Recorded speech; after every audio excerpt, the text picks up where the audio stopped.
እንዳስነካኝ ምን ነው እንድትነካኝ ስለማልፈልግ ነው። ለምን እስካሁን ሰዓት ድረስ እየጠበቅኩ ነበረ።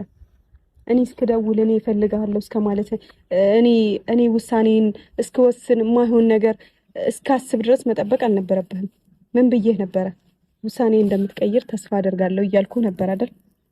ውሳኔ እንደማልቀይር እኮ ነግሬሽ ነበር አይደል? በቃ አዎ።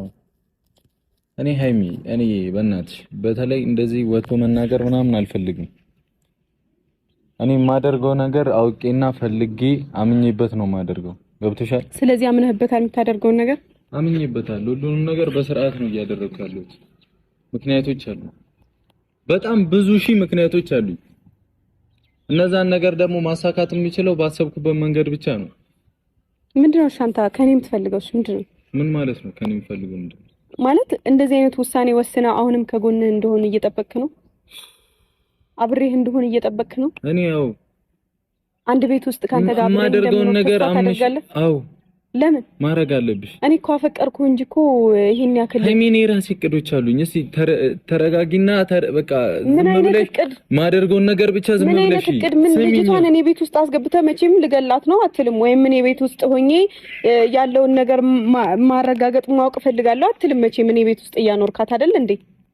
ምንድነው የምትፈልገው? ቆይ አንተ እሺ የሆነው ይሁን ብዬ ትቼ ብሄድ እቺ ልጅ ትፈታናለች አትፈታንም? ሌላም ብዙ ምክንያቶች አሉኝ። ግዴታ እኔ እንደማታምኚ ስለማውቅ ነው ሌላ ወሬ ማለት ነው። እንዲህ አይነት ውሳኔ መወሰን አልነበረብህም። ምን አይነት ውሳኔ ነው ይሄ? ሃይሚ አሁን አንዳንድ ነገር ባወራሽ አሁን ልጅ የኔ አይደለም ብልሽ ታምኚኛለሽ? አታምኚኝም? እንደዛ ከሆነ ደግሞ እኔ ልነግርህ የምፈልገው ነገር አለ። ምንድነው የምፈልገው? ከዛሬ ጀምሮ እኔ ካንተ ጋር መቀጠል አልፈልግም። ለምን? እኔ ነኝ የማልፈልገው። አሁን እንለያይ ምናምን አይደለም እያልኩ ያለሁት። ሲጀመር እኔ እናንተ አፈቅራለሁ በሚል ሰበብ አብረን ቆየን እንጂ ፍቅር የሚባለው ነገር ውሸት ነው።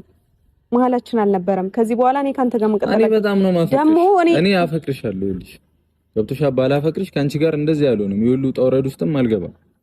አንተ አታፍርም እንዴ? ዛሬም እንደዚህ ስትል ግን በእግዚአብሔር ምን ስሜት ስለተናገርኩ ነው እንደማፈቅርሽ። ዛሬም ማፈቅርሻለሁ ስትል አታፍርም? በእግዚአብሔር ማለት እኔ እንዴት አድርገህ ነው የምታስበኝ? ለምንድን ነው ማፍረው? ስለማፈቅርሽ እኮ ነው። እውነቱን እኮ ነው የተናገርኩት።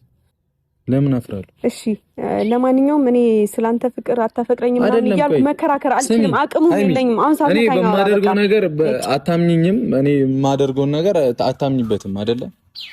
እንዳልበት ጠብቀህ ነው። አዋ እሺ አትመኝበት። ልጅ የኔ አይደለም ብልሽ